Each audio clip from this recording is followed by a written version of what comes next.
Então vamos lá, esse é o Giro da Bolsa, um programa semanal com as principais notícias do mercado financeiro na semana. E hoje... Baguncinha! Hoje coisa séria, gente. A gente tá aqui agora discutindo temas realmente importantes. Nunca mais pode ter baguncinha. Não tem mais baguncinha, isso aqui é uma empresa séria, empresa do mercado financeiro. Pega essa financeiro. latinha que tá aí do seu lado, mostra. Então, para você que não conhece o Giro da Bolsa, o que é o Giro da Bolsa? É um programa aqui que a gente reúne, né, todas as notícias importantes da semana, tudo aqui compiladinho em um único programa para você se manter bem informado, sem ter o esforço de ficar navegando aí por diferentes portais, etc, procurando essas notícias. Então, no domingo, ali se alinha para você investir melhor, né, investir com mais sabedoria ao longo da semana. Antes de mais nada, eu preciso dizer uma coisa. Quem é um sardinha aí já deixou o like ali na confiança, né? Antes do vídeo começar, já no anúncio, já deixou o like na confiança, e aí YouTube Premium já tem que clicar rápido para nem chegar a vincular isso aí. Agora, você que não é um sardinha raiz, segura sua mãozinha, considere deixar o seu like e se inscrever nesse canal aqui se o vídeo te agregar, te trouxer alguma informação que você ainda não tinha. Aí você vai e discute essa ideia de se tornar aqui um sardinha raiz.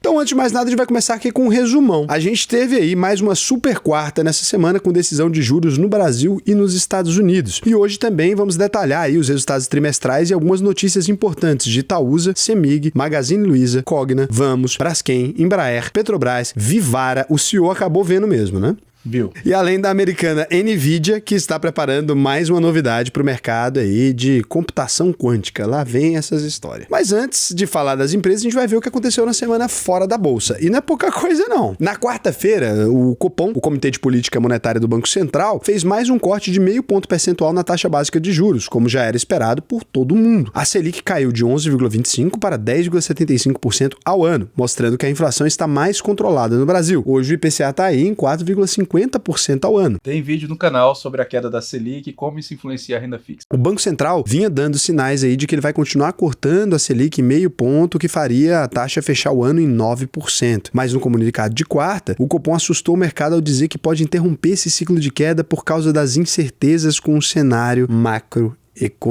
Então, o Roberto Campos Neto ali, ele tá com incertezas. Vamos saber lá na terça-feira quando sair a ata da reunião. A queda da taxa de juros, ela é muito importante para a Bolsa de Valores, porque quando você vai cortando ali a rentabilidade da renda fixa, o pessoal vai procurando a renda variável, né? E tem uma coisa também que é interessante a gente dizer aqui. Por mais que o Roberto Campos Neto não queira agora, né, continuar cortando a taxa de juros, a gente sabe que até o fim do ano, ali, ele vai deixar o mandato dele no Banco Central, vai interromper esse mandato e vai assumir uma pessoa indicada pelo presidente Lula, que até agora foi uma indicação até do próprio Roberto Campos Neto, pelo menos o nome mais provável que a gente tem, que é o Galípolo, né? Que é o atual diretor aí de política monetária. Então, ele tende a assumir. Mas o que a gente sabe é que como o Lula gostaria de ver a taxa caindo mais rápido, o Galípolo deve ser uma pessoa, né?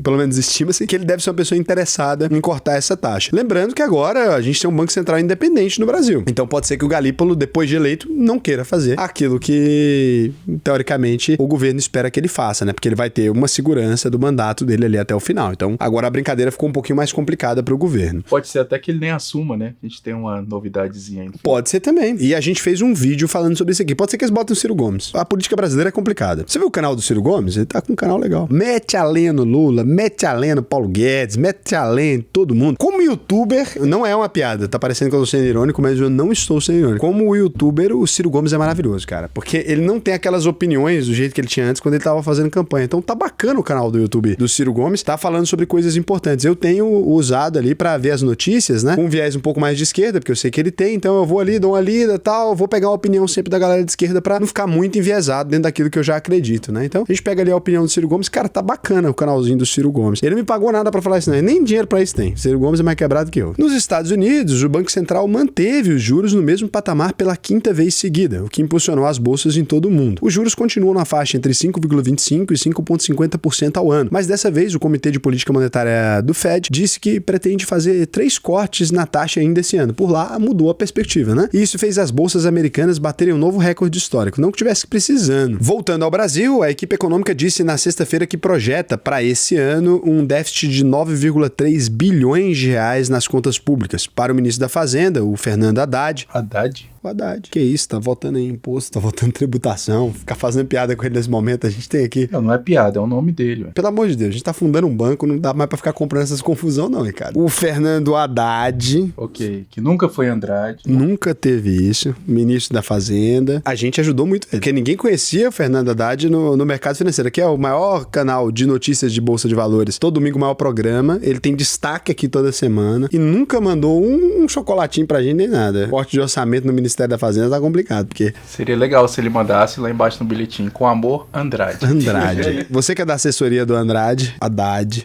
podia, por favor, né, mandar pelo menos um chocolate, porque, pelo amor de Deus, a gente ajudou vocês a fazer uma publicidade melhor desse nome, que ninguém sabe pronunciar esse negócio do nome dele. É complicado pro menino Andrade. Então, segundo o Andrade, os primeiros 2 meses do ano foram muito positivos, com o governo bloqueando quase 3 bilhões de reais para cumprir o limite de despesas. O ministro disse que espera um crescimento econômico forte em 2024, mas que a meta de déficit zero vai depender do desempenho da economia e do Congresso Nacional. Eu vou deixar com o torcedor, foi o que ele disse. O que você espera do jogo de hoje? Aí é com o torcedor. É isso, deixa o torcedor torcer. E no cenário internacional, a gente teve decisão de juros em vários países. O Banco da Inglaterra manteve a taxa em 5,25% ao ano pela 5ª vez seguida. Estavam procurando a Kate Middleton também, não estavam muito ali podendo se organizar com relação a isso. A China também não mexeu na taxa de juros e soltou os dados acima do esperado para as vendas do varejo, investimentos e produção industrial. Já a Suíça surpreendeu o mundo e foi a primeira potência europeia a cortar os juros para 1,50% ao ano. E no Japão, depois de 8 anos, a gente teve o fim dos juros negativos. Agora a meta da taxa básica ficou entre 0 e 0,1%. Que sonho, hein, para os outros países do planeta. Para fechar, saiu a inflação aí na zona do euro, que continua a trajetória de queda e ficou em 2,6% em fevereiro. Agora a gente vem aqui para os índices. O Ibovespa abriu a semana em 126.758 pontos e fechou em 127.027 pontos. Então uma alta de 0,21% na semana. Em um evento raro, o dólar também subiu na semana, 0,24%, fechando a R$5, né? E ali uns trocadinhos, 0,029. A gente vem agora para empresas da Bolsa para a gente conferir o que aconteceu nas empresas mesmo, para ver o que possibilitou isso aí na semana. A gente vai fazer um giro aí pelos principais resultados do quarto trimestre de 2023, ainda estamos nessa, já em março, mas ainda estamos nisso, que foram divulgados nessa semana. Começando aí com ela, a Magazine Luiza, Magalu, que lá atrás era queridinha aí de vários fundos e muita gente defendia, muita gente falava que era maravilhosa, muita gente dizia que o varejo estava perdoado, enfim. A varejista trouxe um balanço trimestral surpreendente, mas as ações acabaram despencando da bolsa. Então, vendas totais 17 bilhões 947 milhões de reais contra 17 bilhões 959 milhões, né? Uma queda de 0,1%. Receita líquida 10 bilhões 549 milhões de reais, 5,5% de queda. Despesas operacionais subiram 2 bilhões 445 milhões, 1,2% de alta. EBITDA ajustado 756 milhões, 12,3% de melhora aí no EBITDA. A margem EBITDA também melhorou 1,2 pontos percentuais e fechando em 7,2%. A maior margem EBITDA, então, dos últimos 3 anos da companhia. Com isso, depois de 2 anos de prejuízo, a Magazine Luiza voltou a fechar um trimestre no azul. É claro que essa queda na taxa de juros, etc., tudo isso vai estimular o setor do varejo. A gente vê aí lucro líquido de 101 milhões de reais, comparado com 15 milhões de prejuízo no trimestre anterior, né? A empresa apresentou números consistentes, com resultado operacional sólido e uma geração de caixa de 1,5 bilhão de reais, o que fez a Magalu fechar o ano com uma posição de caixa total de 9 bilhões de reais. Mesmo com a receita ainda muito pressionada, a Magazine Luiza conseguiu melhorar as margens e teve a melhor Black Friday da história e aumentou o faturamento aí do segmento de serviços. Então a revenda de mercadorias aí teve uma quedazinha, mas você olha aqui que a prestação de serviços subiu 15,3%, né? Muito interessante aí, que possibilitou uma melhora nos resultados. Na receita líquida, também o mesmo efeito, só que com 16,7%, né, de impacto aí. Para a diretoria da empresa, esse foi o trimestre de virada para a Magazine Luiza e as vendas já vieram mais fortes nos 2 primeiros meses desse ano. Em todo o ano de 2023, a Magazine Luiza teve um prejuízo de 550 milhões de reais, 48% maior que o resultado em 2022. Mesmo com um resultado trimestral bom, as ações da empresa chegaram a cair quase 10%, depois foi melhorando um pouquinho, fechando a semana com 4,95% de queda a R$1,92. Mas é complicado mesmo. O setor de varejo tem esses ciclos e os investidores começaram a perceber isso agora, né? E estão ficando um pouquinho mais velhaco. Na verdade, não, é só porque tá caindo. Quando sobe, todo mundo compra também. Essa mesma palhaçada de sempre. E eu vou defender aqui um ponto, né? Lá atrás eu era um grande crítico da Magazine Luiza, permaneci assim enquanto todo o tempo que ela teve em alta, pode voltar nos vídeos e ver, mas eu acho que a Magazine Luiza agora é uma empresa muito mais sólida, depois da aquisição do Grupo Jovem Nerd, depois da aquisição da Kabum, que está sendo discutida, depois de um monte de coisas e muito mais para esse braço de tecnologia, e mostrando que ela conseguiu competir com a Amazon ali de frente do que ela era lá atrás. Ela era uma promessa de algo que vocês achavam e que muita gente achava que era incrível, mas na prática ela nunca foi muito mais do que ela é agora, só que agora com números muito mais próximos da realidade, né? Sem esse PL esticado que a gente tinha anteriormente. A Magazine Luiza produziu esses grandes gênios, né, do valuation, mas que sumiram todos no momento que ela teve a primeira pernada de queda, ninguém mais defende a empresa também. E hoje o projeto é muito mais sólido. É curioso que mesmo tendo um resultado bom, com 17 bilhões de vendas, a gente tem um lucro de 100 milhões. Mas sempre foi assim. A histeria antes era, tipo, acreditar que o varejo era incrível. Itaúsa, ITSA 4. A holding trouxe um bom resultado trimestral, puxado principalmente pelo Itaú, Grupo CCR, Copa Energia e pela empresa de saneamento EGEA, que não tem capital aberto na bolsa. Então, o resultado das empresas investidas, 3 bilhões 518 milhões de reais, 18% de crescimento, despesas administrativas 51 milhões de reais, 9% de alta, despesas tributárias 119 milhões de reais, 17% de queda aí, ponto positivo. Então, resultado financeiro menos 106 milhões de reais aí, comparado com 202 milhões de reais antes. Então, uma melhora na piora de 48%. É impressionante. O lucro líquido recorrente de 3 bilhões 460 milhões de reais, 3% de alta. E detalhando o resultado aí de cada empresa investida, a gente teve um aumento considerável do resultado das empresas fora do setor financeiro. Então a gente olha, Itaú Unibanco até teve uma melhora de eficiência muito expressiva, né? 16%. XP Inc. caiu muito o resultado, né? 69% de queda. E aí das empresas do setor não financeiro, Alpargatas também com queda, 89%. Dexco, menos 34%. E a EGE teve aí 203% de crescimento. Copa Energia, menos 9%. E a NTS não teve um cálculo percentual porque estava negativo ali, teve um crescimento, né? Agora um resultado bom. Então, foi isso aí. A Itaúsa fechou o trimestre com um ROI, retorno sobre patrimônio líquido de 17%, pouco abaixo dos 18,7% registrados no quarto trimestre de 2022. E o chamado desconto Itaúsa, que é quanto você estaria pagando ali no mercado se você fosse buscar investir nessas empresas separadamente, teve o desconto Itaúsa então de 21,5%, né? Se você compra uma ação de Itaúsa, você está pagando 21% menos ali do que você pagaria nas participações individuais para montar o mesmo pacote. Mas é claro que com o risco da holding. Então aí o desconto ficou em 21,5%. No acumulado de 2023, a Itaúsa lucrou 14,1 bilhões de reais, mixaria, com 3% de alta na base anual. A Itaúsa também anunciou o pagamento de dividendos milionários. Daqui a pouco a gente mostra a data e o valor também. Resultado bom, né? Interessante. Itaúsa então com queda de 3,72% a R$ 10,35. Voltou a distribuir dividendos, inclusive, só para chamar o Barsi de mão de alface. Ele vendeu as ações de Itaúsa lá porque não ia distribuir mais dividendos, eles continuaram distribuindo dividendos. CEMIG, CMIG4, a Companhia de Energia Elétrica de Minas Gerais, trouxe um resultado trimestral sólido também, um pouco melhor que o esperado. Receita total, 9 bilhões 956 milhões, 2% de crescimento. Custos, 6 bilhões 452 milhões de reais, 0,4% de alta, né? Então foi um aumento nos custos. Despesas operacionais, 1 bilhão 551 milhões de reais, 11% de queda. EBITDA, 2 bilhões 452 milhões de reais, 24,5% de crescimento. Lucro líquido, 1 bilhão 885 milhões de reais, 34% de crescimento aí. Entre os destaques positivos está o EBITDA acima do esperado, que mostra que a CEMIG teve um ótimo resultado operacional. Destaque também para o forte desempenho da CEMIG GT, que atua na geração e transmissão de energia, e da companhia de gás Gasmig. Em todo o ano de 2023, a CEMIG lucrou 5,3 bilhões de reais, com 15% de alta na comparação com 2022. A empresa também conseguiu amortizar 2,7 bilhões de reais em dívidas e fechou o ano com uma alavancagem, dívida líquida por EBITDA, de 0,9 vezes. Muito bom para o setor de energia aí, né? R$ 12,35 o fechamento, com 7,48% de alta. Aí, Vandinho, tá quase igual ao seu endividamento, 0,9. Mais um pouquinho.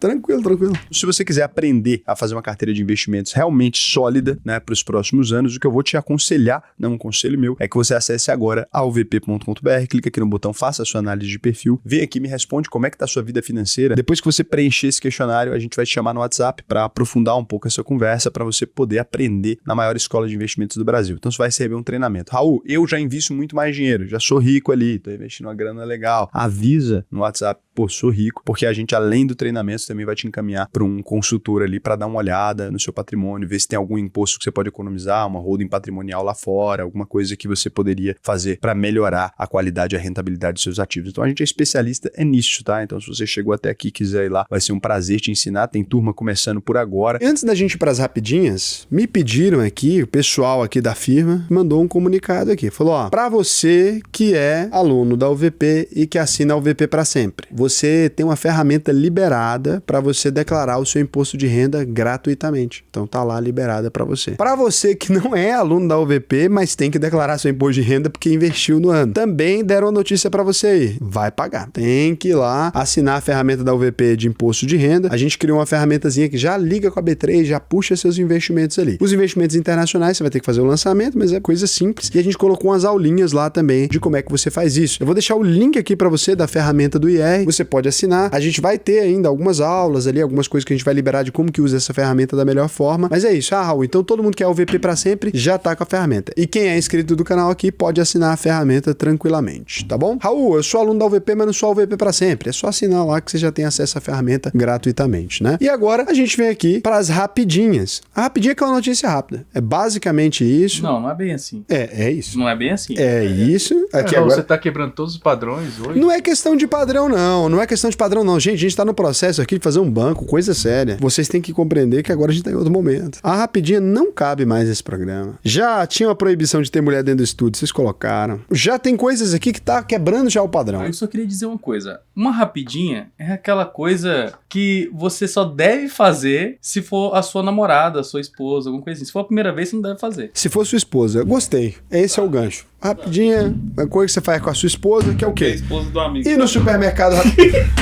Isso aqui não vai dar, a gente não pode ter um banco nesse nível, não, gente. Isso aqui tem que parar. É sério agora, eu tô falando sério, coisa Rapidinho, séria. uma coisa interessante também de fazer no banco. Que isso, cara? Que isso, cara? Que isso? Você entendeu por que não dá? Vocês conseguem compreender por que passou do limite? A rapidinha é uma notícia que não é nem relevante o suficiente pra ganhar um destaque e nem irrelevante pra ficar fora do programa. Coisa tranquila, tem nada a ver com isso aí. Não envolve esposa, não envolve nada. A holding do segmento educacional, a Cogna, COGN3, reverteu um lucro líquido de 76 milhões e fechou o quarto trimestre de 2023 com prejuízo de 373 milhões. O balanço foi impactado negativamente por um ajuste do imposto de renda referente aos prejuízos das empresas do grupo no valor de 434 milhões de reais. Que ajuste, quase o ajuste das Americanas. Mesmo assim, a Cogna conseguiu uma geração de caixa de quase 360 milhões de reais, praticamente o dobro do registrado no quarto trimestre de 2022, mas que não foi suficiente para segurar a queda das ações, caíram aí 5,77% a R$ 2,45. Kong é 10. Kong é 10, hein? A gente nunca pode esquecer. Nunca. A líder em locação de caminhões e máquinas pesadas, a Vamos 3, lucrou 195 milhões de reais no quarto trimestre, com queda de 23% na base anual. A receita do segmento de locação aumentou quase 40%, mas a empresa acabou perdendo faturamento e tendo EBITDA negativo com as concessionárias de caminhões, que mais uma vez tiveram vendas abaixo do esperado. 0,12% então de queda nas ações de Vamos a R$ 8,55. A fabricante de resinas termoplásticas, a Braskem, BRKM5, divulgou números abaixo do esperado no balanço do quarto trimestre. A empresa teve um prejuízo de 1,5 bilhão de reais, 8% menor na comparação ano contra ano. Mesmo apresentando indicadores melhores, a Braskem enfrentou um momento difícil para o setor petroquímico, com os preços bem abaixo dos níveis históricos, comprometendo o resultado operacional. Mais abaixo que isso está a casa do povo de Maceió, né? Então as casas ali do pessoal de Maceió estavam ali na região onde a Braskem operava. 25,52% de alta nas ações de Braskem a R$ 27,30, mostrando que realmente, né, o compromisso com qualquer coisa às vezes é complicado. A fabricante de aviões Embraer, MBR3, orgulho nacional, não deixamos de repetir aqui, diferente da Braskem, lucrou 350 milhões de reais no quarto trimestre de 2023, com alta de 55% na base anual. Além do bom resultado da Embraer, a subsidiária IVE, que tem capital aberto na Bolsa de Nova York, que vai lançar ali os carros voadores, lançou nessa semana em Genebra o Vector, um novo sistema de gerenciamento de tráfego aéreo urbano. A ideia é criar a infraestrutura aérea para os futuros voos do eVTOL, que está sendo desenvolvido pela IVE e deve entrar em operação em 2026. Parece um helicóptero pequenininho. Com as duas notícias positivas, as ações da Embraer decolaram nessa semana, fechando com 15,44% de alta a R$ 33,35. É um dronezão, né, o eVTOL. É um dronezão que leva pessoas. As ações de Petrobras, PETR4, tiveram uma semana de altos e baixos, ainda repercutindo a decisão da empresa de cortar os dividendos extraordinários. O Ministério Público pediu que o TCU investigue investigue se a interferência do presidente Lula no conselho da Petrobras foi ilegal ou se está de acordo com a lei das estatais. Além disso, a imprensa repercutiu aí a notícia de que o Ministério da Fazenda vai fazer pressão para mudar o posicionamento de Lula e liberar o pagamento dos dividendos aos acionistas, 1,45% de queda a R$ 36,05. Eu fico pensando, o Haddad ele tinha duas opções aqui, ele viu na semana o Lula conversando ali e tal, ele podia pegar o telefone dele, ligar pro Lula e fazer a pressão. Ou, para com esse negócio. Opção B, ligo pro G1, pro UOL, pra Reuters e informo que eu vou fazer pressão. Foi a opção B? Ou foi a opção assim, ó. A, ligo pro Lula e falo, Lula, vou falar pra imprensa que eu vou fazer pressão. Se não tiver o telefone do Lula, Haddad, eu tenho. E eu nem sou tão importante assim. Se você quiser, manda inbox que eu te passo. Foi essa a dificuldade. E as ações da Vivara, Viva 3, caíram forte nessa semana depois de uma troca inesperada no comando da empresa. Depois de 13 anos, o fundador Nelson Kaufman voltou ao cargo de CEO e comprou mais ações da Vivara, aumentando a participação para 26% do capital social. Mesmo assim, o mercado viu a troca com desconfiança e os papéis chegaram a cair mais de 14%, o que também ajudou a derrubar as ações. Foi o resultado do quarto trimestre de 2023, que trouxe queda nas margens e um lucro de 144 milhões de reais, quase 9% menor na base anual. Imagina você, né? Você funda ali uma empresa, vende ela, alguém faz uma besteira, você tem que voltar. Você volta para a empresa, as ações ainda caem porque você voltou. É complicada a situação do Kaufman. Kaufman, eu como acionista da Vivara aqui, eu tô com o mercado, achei preocupante. 13,58% de queda nas ações de Vivara, a R$ 25,08, quase chegou no meu PM. Meu PM é 22. Foi pertinho do Kaufman me dar um prejuízo. Então a gente vem aqui pro resumão dos resultados agora. Você confere aí Copasa, Sabesp, Santos Brasil, Grupo SBF, CPFL Energia, Qualicorp, Localweb, Even, Espaço Laser, Blau, Positivo, Melnick. E a gente vem aqui agora pros dividendos. O calendário dos dividendos é um momento muito especial aqui. Para você que não conhece, o que acontece? Você tá vendo agora as nossas fotos aqui dos nossos queridos colaboradores aqui. Então você tá vendo. Aí você visualiza agora quem é o menino mais bem apessoado, bonito não, para não ter problema no conflito do relacionamento da casa das pessoas, e a mulher mais bonita. Ah, mas mulher pode ser bonita? Pode, porque mulher não se importa com essas coisas, a mulher consegue reconhecer quanto é bonita. Agora, homem às vezes fica ali, o cara tem medo de ser corno, uma situação. Você olha aqui e comenta o nome da pessoa mais bonita que você viu. Homem e mulher, tem que comentar dos dois, não vale votar só em um. E você concorre a um presente. E a gente piora aqui o clima organizacional, que é um objetivo que a gente tem aqui dentro da empresa, né? Só que hoje em dia já não tá cabendo, mas que é muita gente pra pôr nesses destaques, já tá ficando meio complicado, né? Então vota aí com sabedoria. E agora a gente vem aqui pro cenário internacional. Nos destaques das bolsas americanas, a gente traz uma notícia importante da Nvidia, Nasdaq NVDA. Depois de assumir aí a ponta na corrida dos processadores de computador com inteligência artificial, a empresa está lançando o Nvidia Quantum Cloud, que vai oferecer recursos de computação quântica na nuvem. Nesse primeiro momento, a ideia é apenas simular esse tipo de tecnologia para empresas e pesquisadores, mas com o plano de integrar aí as máquinas quânticas reais. Gente, quando tiver, a gente vai pôr. É basicamente isso. Então essa é uma ideia da Nvidia aí de aproveitar o hype que ela tá na inteligência artificial para aumentar ainda mais o preço das ações e a expectativa em torno da empresa. Computador quântico. E se a gente tivesse um computador quântico, por exemplo, hoje toda a criptografia que é feita de banco e etc estaria em risco. Então se alguém tivesse um computador quântico, conseguiria quebrar toda a segurança daquilo que a gente tem. Então o Google, a Apple e qualquer outra empresa teria problemas ali, porque o processamento de dados é muito rápido, a gente conseguiria quebrar as senhas numa velocidade muito absurda. Então hoje não tem perspectiva disso, mas a Nvidia aproveitou o hype aí que está em torno da empresa, ser vista como uma líder de tecnologia, para prometer. Talvez ela esteja encabeçando isso. E não dá para duvidar que eles tenham pesquisas, né, na área, mas eu acho muito difícil a gente falar disso no momento. É muito mais marketing, né, Nvidia Quantum Cloud, que qualquer outra coisa. Então 4,31% de alta nas ações da Nvidia, mostrando que o time de marketing está bem alinhado, né, $942,89. E para manter as tradições desse programa sensacional, a gente vem aqui para criptomoedas e Bitcoin, né? Homenagem ao senador da República. Grande senador da República, mostrando a eficiência dos nossos parlamentares. A gente fecha o giro da bolsa então com a cotação do Bitcoin, que teve uma semana de muita volatilidade. E na sexta-feira à noite valia $62.615,70, 8,38% de queda na semana, mostrando que talvez aquele entusiasmo todo esteja começando a passar ali. E a boa notícia pro Ethereum veio da BlackRock. Depois de lançar o maior ETF de Bitcoin, o fundo disse nessa semana que vai oferecer um fundo de ativos tokenizados do mundo real pela rede Ethereum. São os chamados Real World Assets, a RWA.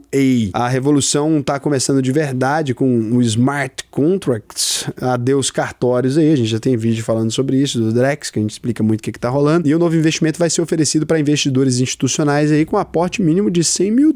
Bicharia, né? Qualquer um hoje em dia tem R$500 mil aí para dar em Ethereum. A gente criou um canal só de criptomoedas, se você quiser conferir lá, a gente tem uma explicação melhor ali, mais densa, sobre o que é isso. Então Então, 10,51% de queda na semana a 3.258 dólares e 37 cents. E pra gente concluir aqui, teve aí, né, agora, notícia nova, viu? Teve aí agora uma discussão muito séria de uma grande pensadora contemporânea que a gente tem aqui, que é a Luísa Sonza. Ela cantou pra uma multidão lá no Lollapalooza, com homenagem a Chico Buarque, e ela disse que monogamia é papo de doido. O que vocês acham disso? Acho que ela foi corna e... Eu tenho certeza.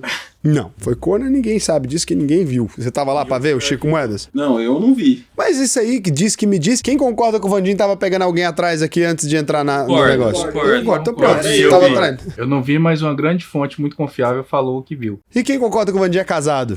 Eu também Eu concordo. também concordo. Então pronto, tava traindo a esposa. Agora, aqui é fora. Isso aí, esse papo de que todo mundo viu, isso aí não existe. Mas o que você acha do monogamia papo de doido? Você concorda com o Luísa Sonza? Você dá essa aspa? Não, eu tô fechadão com a Luísa Sonza. Olha, eu sempre soube que você não tinha Vou caráter. guardar isso aqui, viu? O amor tem que ser livre. O amor tem que ser livre? O que você pensa, Cazé? Eu concordo com o Vandinho. Gente, pelo amor Tem que de Deus. perguntar isso é pro Edson ali, que é da Vibrio. Eu ainda continuo com o conservadorismo, então. Pra pelo menos ter uma oposição a essas opiniões. Aí Eu pode também entrar- não sou a favor de você, não. Tudo gente safado. Os povos desses Vamos tirar isso daqui. Que Pelo amor de Deus. é papo de doido.